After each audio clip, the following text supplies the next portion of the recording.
Mutual presents The Mysterious Traveler.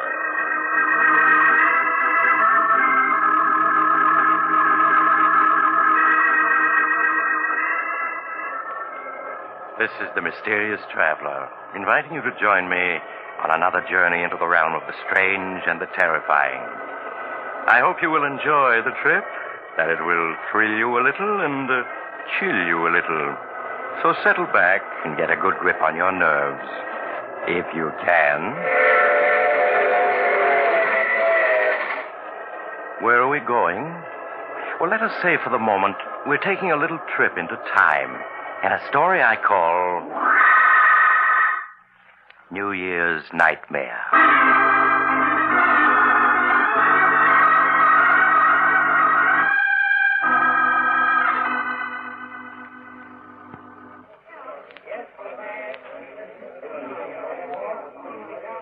As the old year entered its last minute, the crowds at the Club Tropicana were waiting expectantly for the clock to strike midnight.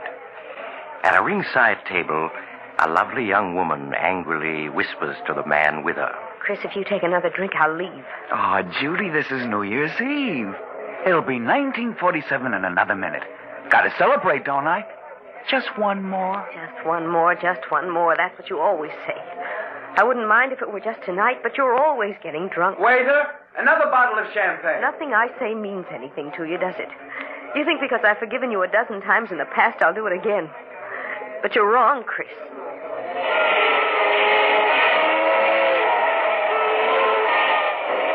Happy New Year, darling. 1947 is going to be our year. No, Chris, it isn't. I won't marry a man who gets drunk in New York and wakes up the next day in another city. Oh, Judy, what are you saying? You don't mean that. You know I love you. Yes, Chris, you love me. But not enough to give up drinking. I'll miss you, Chris. Miss you terribly. But I know I'm doing the right thing. Judy, don't talk like that. I couldn't live without you. You know that. Won't you? I'm sorry, Chris. Here's your ring. Will you please take me home? You don't have to leave. If the sight of my drinking is too much for you, I'll go someplace else and do it. Martin will take you home. Happy New Year and goodbye.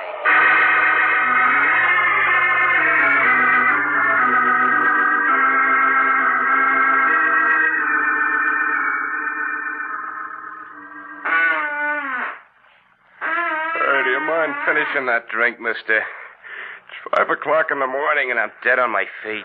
Sure, I'll drink up. No matter what she says. That's right. Now you better go home and sleep it off. Good night and a happy 1947 to you. Thanks. And the same to you.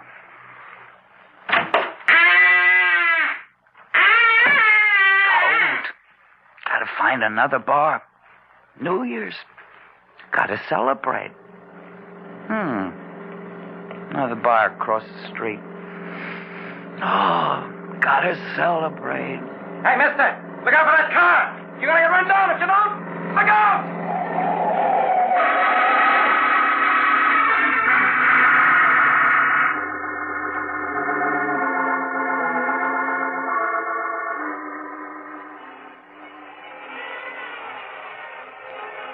Oh, my head.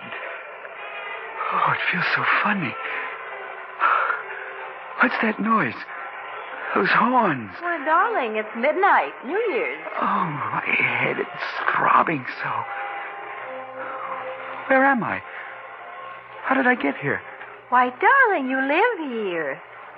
Live here? What are you talking about? Charles, I'd better call Dr. Smith. You look so strange. Hello? Connect me with Dr. Smith's apartment, please. Never seen this place before.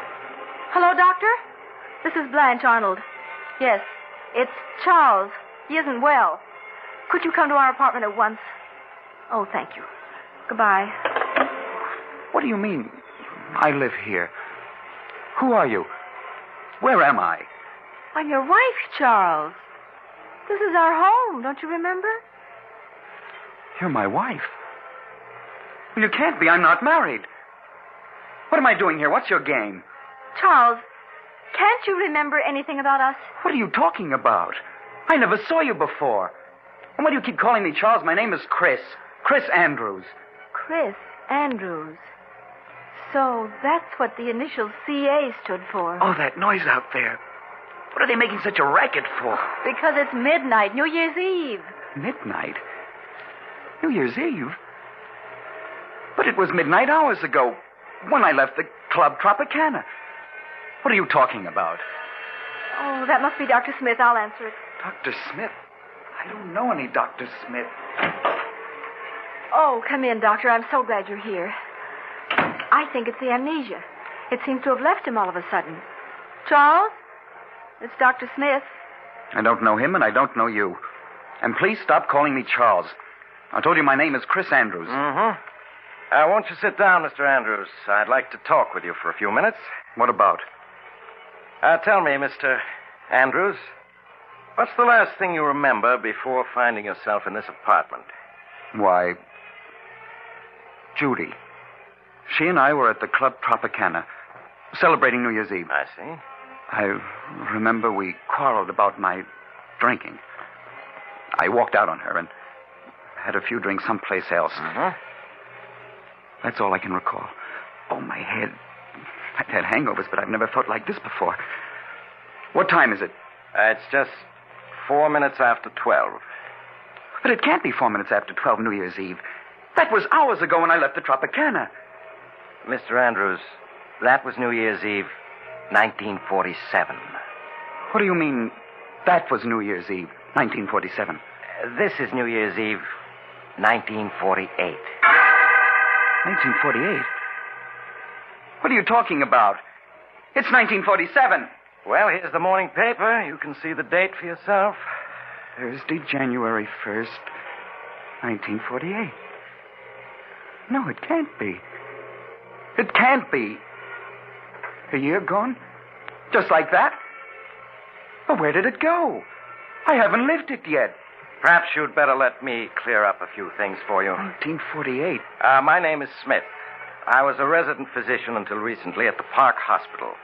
While I was on duty last New Year's Day, 1947, you were brought into the hospital seriously injured, having been run over by a car. When you recovered consciousness 5 days later, you didn't know who you were. You were a victim of amnesia. Amnesia? Yes, and we didn't know who you were as you had no identification papers. But my wallet, letters... They were gone. The only clue to your identity was a belt buckle with the initials CA on it.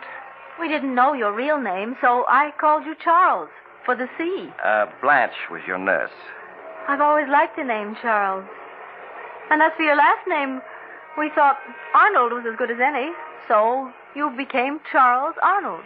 But what have I been doing since the day I recovered consciousness? Well, you weren't discharged from the hospital until May. Then you went to work as an insurance clerk. As an insurance clerk? But I don't know anything about being a clerk. I'm a reporter. Well, there was no way of learning what your occupation had been. So when Blanche learned of this opening in an insurance office, you applied for the position. And that's where I've been working? Up to now? Yes.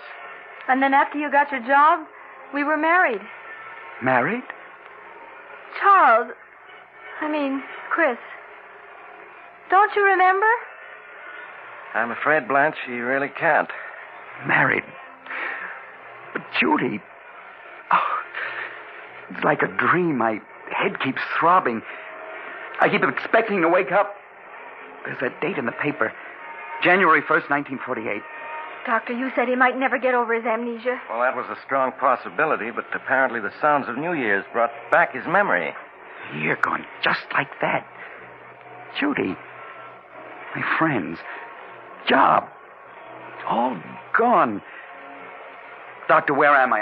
What's the address of this apartment house? You're at 5718 North 13th Street, Philadelphia. Philadelphia? But how did I get to Philadelphia? That we don't know. All that I can tell you is that your accident occurred just a few blocks from here. Darling, I know what a shock it must be. Strange.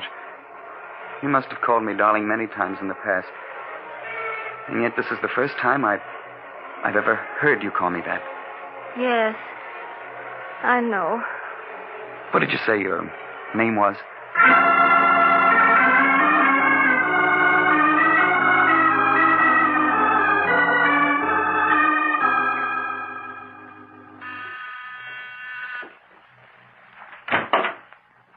hello, Doctor.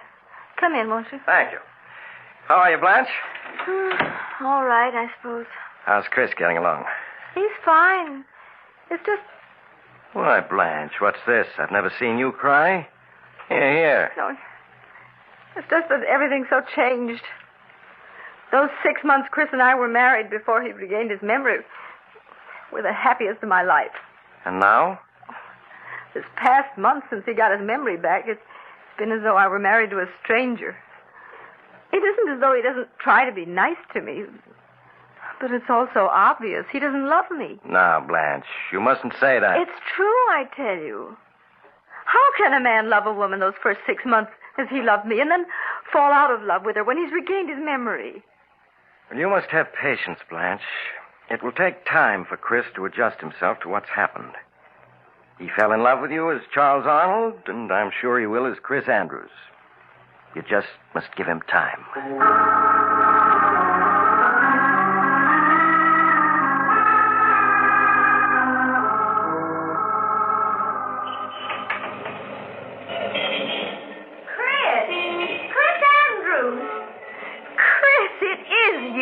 Judy. Oh, Judy. Oh, just let me look at you.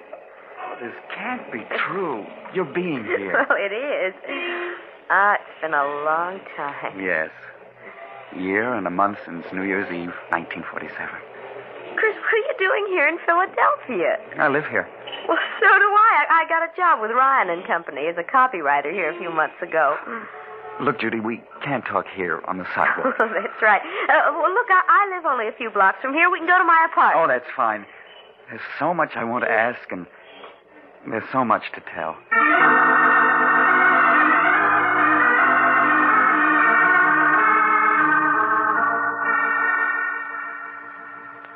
Here, let me have your hat and coat. Thank you.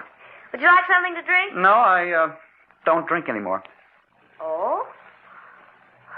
Chris, you have changed. You look so much older. Well, you don't. You're as lovely as that night I saw you last. Thank you, Chris. Judy, you'll have to let me explain what happened after I left you that night at the Tropicana. If you find it difficult to believe, I won't blame you. It still seems like a nightmare to me. That night, after I left you...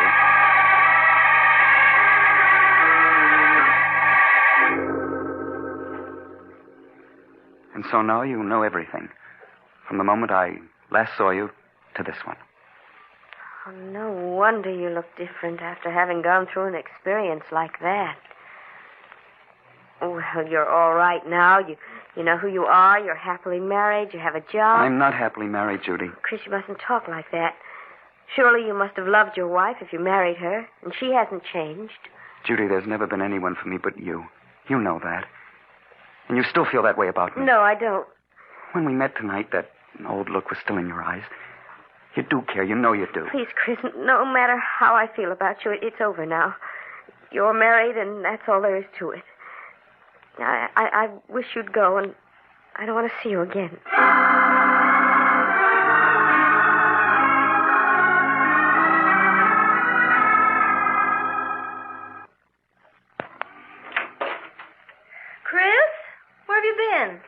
I expected you home from work hours ago.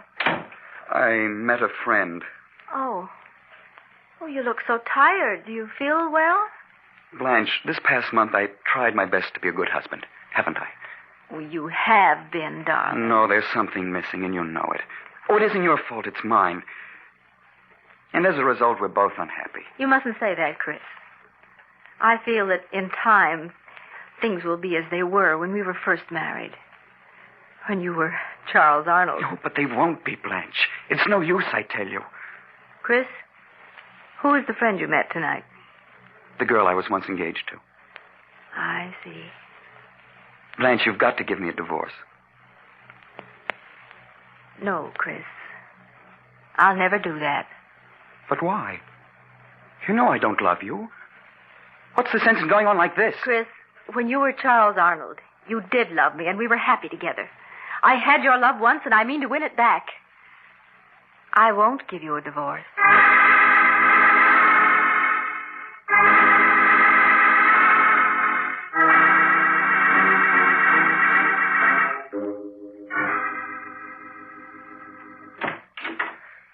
Judy? Chris, I asked you not to call on me again. Judy, I've got to talk to you. May I come in? Well, all right. But just for a few minutes. Thank you. Judy, even if we hadn't met again a week ago, things wouldn't have been any different between my wife and myself. I'll never love her. And I'm not going on with her. What do you mean, Chris? I'm going to leave her, Judy, and start all over, someplace far away. I just came around to say goodbye. Are you set on leaving her? Yes. Nothing can change my mind about that. Now, you've got to understand my position, Chris. I could never be happy with you if I thought I'd been the one who came between you and your wife. But if you are going to leave her, I would like to see you again when you're free. Would you, Judy? Yes. But I don't want to see you until she's given you a divorce. Divorce? Judy, I am going to be free. Nothing's going to prevent it. Nothing.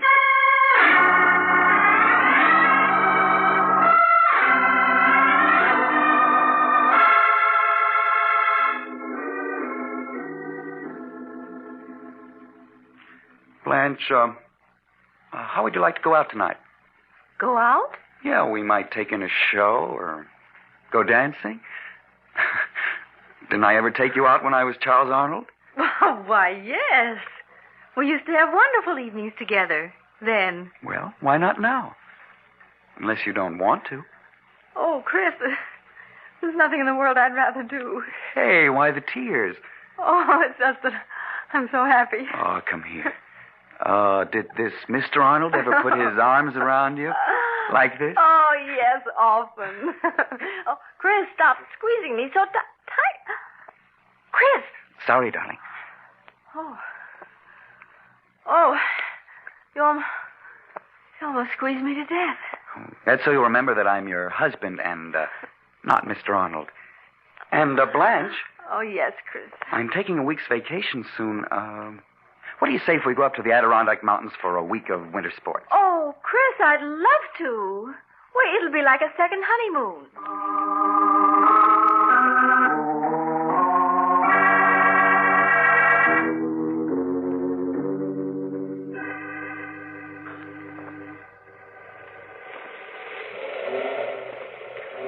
Blanche, you all right?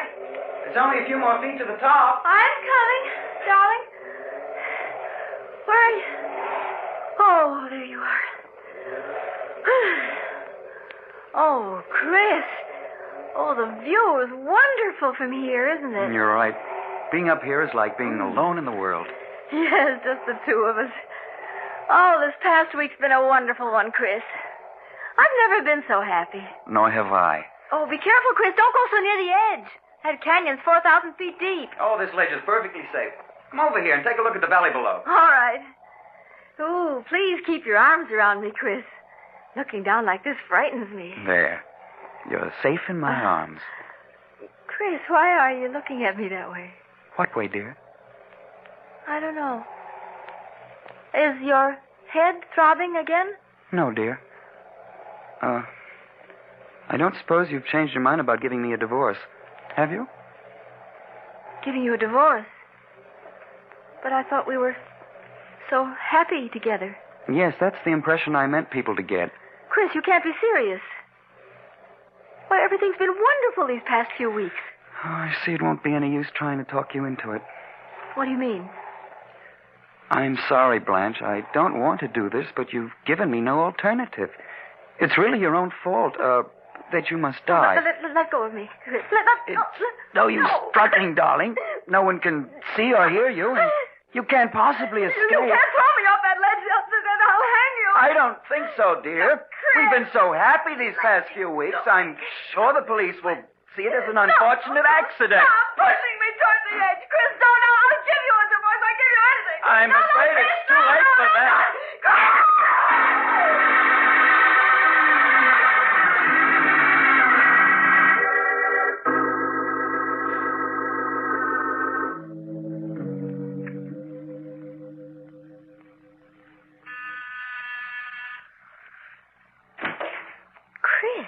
Good evening, Judy. May I come in? Why, yes, of course. How are you, Chris? Oh, I'm all right. I want to thank you for the note you sent me when Blanche died. I can't tell you how sorry I was to hear about it, Chris. Yes, it all happened so quickly. What have you been doing since then? Oh, just working. Trying to straighten myself out. Yes. Judy, perhaps I shouldn't talk about it now, seeing that Blanche has only been gone a month, but I've been thinking of leaving town. Will you come with me? Please sit down, Chris. You make me nervous walking back and forth like that. All right. But you haven't answered my question. Well, it isn't easy to answer. It would be if you said yes. I see in your eyes you mean no. Why? Chris, I've met someone else recently. Someone else? But you said if I were free, you'd marry me. I didn't say I'd marry you. I said if you were free, I'd like to see you again. But now I'm not even sure of that. You're so different from what you used to be. Stop being clever. If you didn't say you'd marry me, you implied as much. Please, Chris, you're making it so difficult for me. I'm making it difficult for you. And I suppose what I've been through doesn't count. I risked my life to get you. Risked your life? Chris, what are you saying? Are you such a fool as to believe that Blanche fell off that mountain? Chris, you didn't. Yes. And I didn't because you said you'd marry me if I were free. Oh, no, I meant a divorce. But she wouldn't give me a divorce. It was the only way I could gain my freedom. And now you tell me there's someone else. Oh, Chris. I did it for you. And you're going to marry me. No, I won't. If I can't have you, no one else will. Chris, what's the matter with you? Chris! We were meant for each other, darling. In life and in death. Chris, if you come any closer, I'll scream for help. No, don't. Chris, no! You won't marry me. You'll never marry anyone else. There. He'll never have you. Open up in there.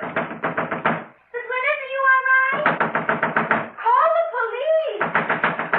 Oh, I didn't want to do it, darling. But you forced me to.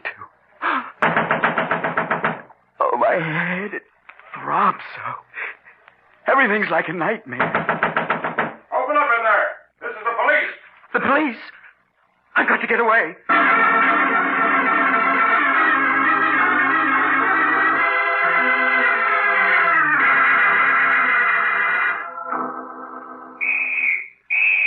Oh, they're closing in on me.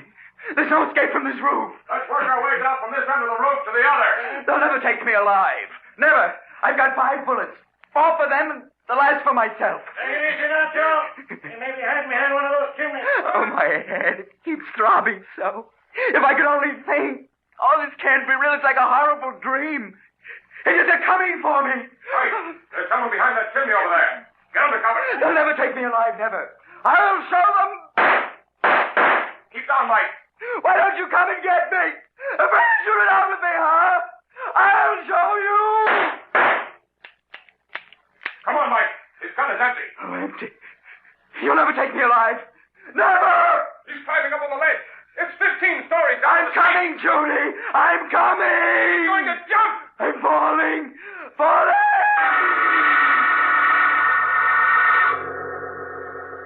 You'll never take me. Never.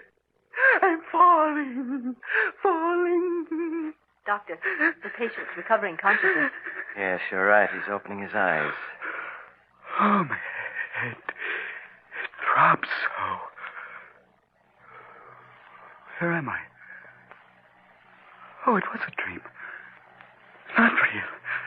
Oh, thank heaven. Now, you must be quiet. You've been in a serious accident. Accident? Yes. You were hit by an automobile New Year's morning.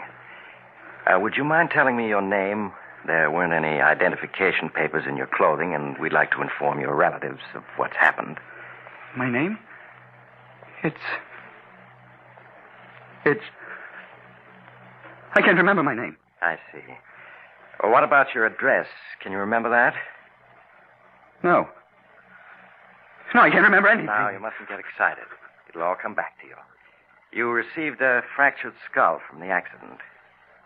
There was a mountain. Mountain? You mean you live near one? I don't know.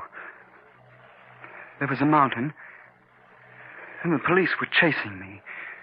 And I jumped off a high building. It's all mixed up. You probably dreamed that while you were unconscious.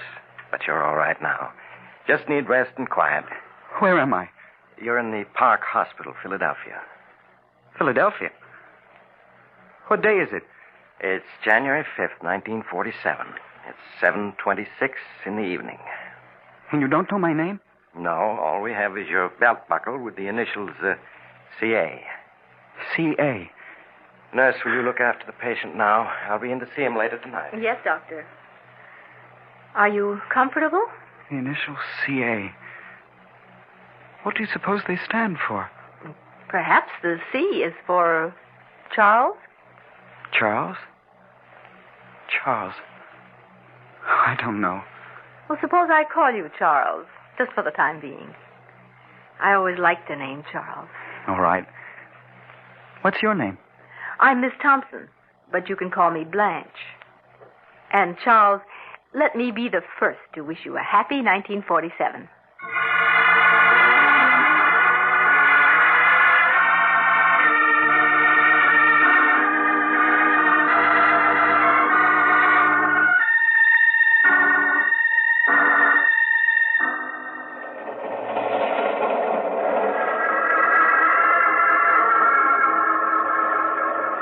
This is the mysterious traveler again.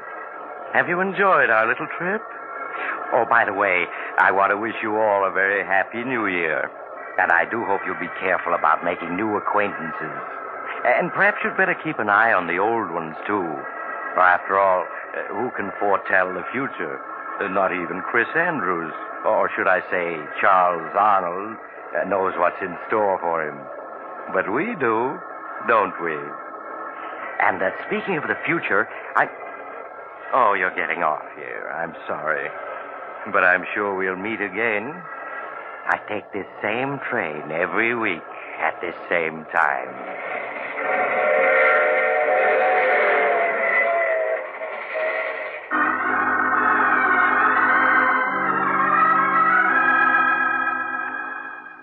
You've just heard The Mysterious Traveler, a series of dramas of the strange and terrifying.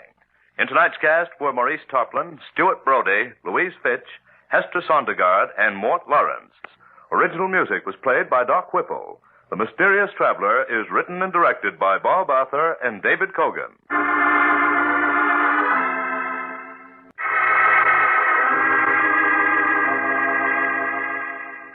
Carl Caruso speaking. This is the Mutual Broadcasting System.